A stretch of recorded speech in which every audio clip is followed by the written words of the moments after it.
morning, it's Jim in beautiful Beaverton, Oregon. Well, today is the 17th of July. It's kind of semi-overcast. The sun is starting to come out. Really going to be kind of a nice day. So I thought I would show what's going on in the greenhouse. On this end of the greenhouse, I just pulled out, there was a giant overgrown mess of romaine lettuce, which I took what I wanted to take and I have taken it away, and we're going to start afresh with more lettuce.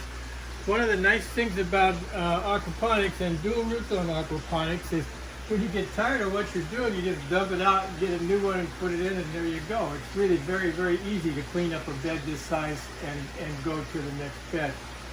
We have some peppers here that I've just put here where there was now room, and they're just starting to go. Not too much there yet.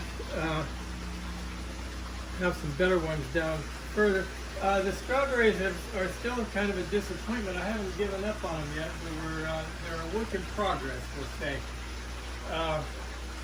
One thing that I like a lot is we've got a Japanese eggplant doing really well. This one is about ready to eat. That's just about enough for me. They seem to do really well in here, you know, whether you stick them in the shade or sun or whatever, so I'm happy with that.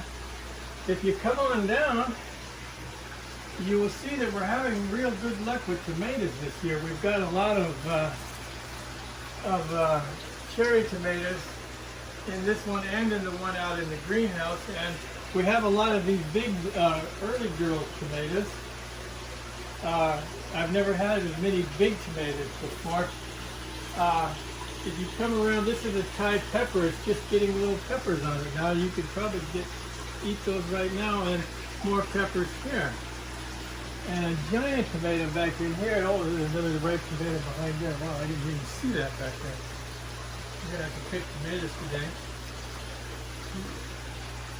So anyhow, things are going pretty good.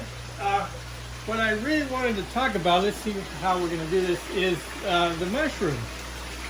So this is a mushroom fruiting block that I made. The last one, the rest are in the fruiting chamber.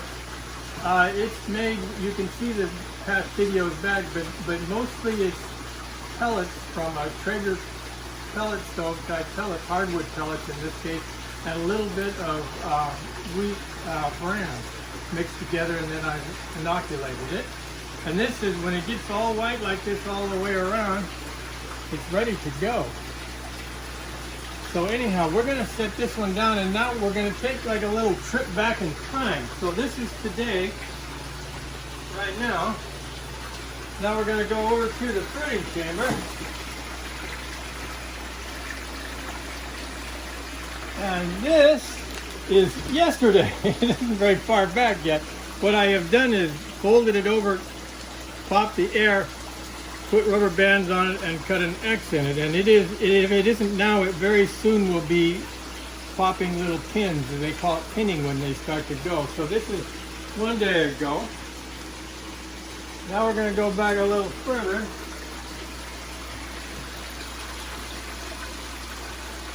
This is the 13th, which is 4 days ago.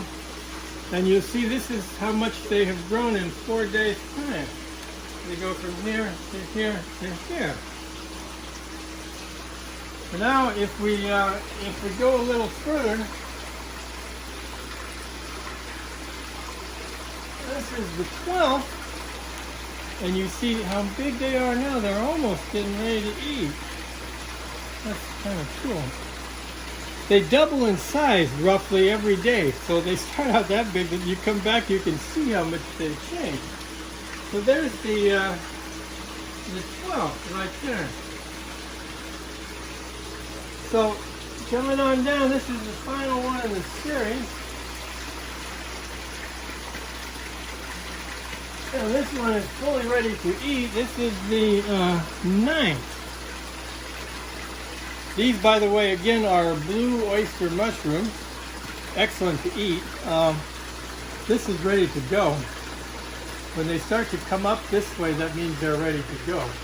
I'm going to eat these. I've got some sirloin steak in the refrigerator. I'm going to make steak fingers and French fries, and then after I've cooked the steak, I'm going to put some butter in the pan and cut these up and throw them in there, and they are really good that way. They're nice firm mushrooms. They're really easy to cook with. You can use them for almost anything. So basically, anyhow, that's it. Let's set that one there. And the tip of the day is to look at the things you do that are successful in the greenhouse and try to ignore the things that are not, because there's a lot of pain in the greenhouse. If your strawberries don't work, don't focus on your strawberries. Focus on the eggplant right behind it that's growing good, because there's always something growing. You got a tomato, you can't get the cucumbers to grow, you get tomatoes. So focus on the good, and it'll be a lot more fun for you. We'll see you next time.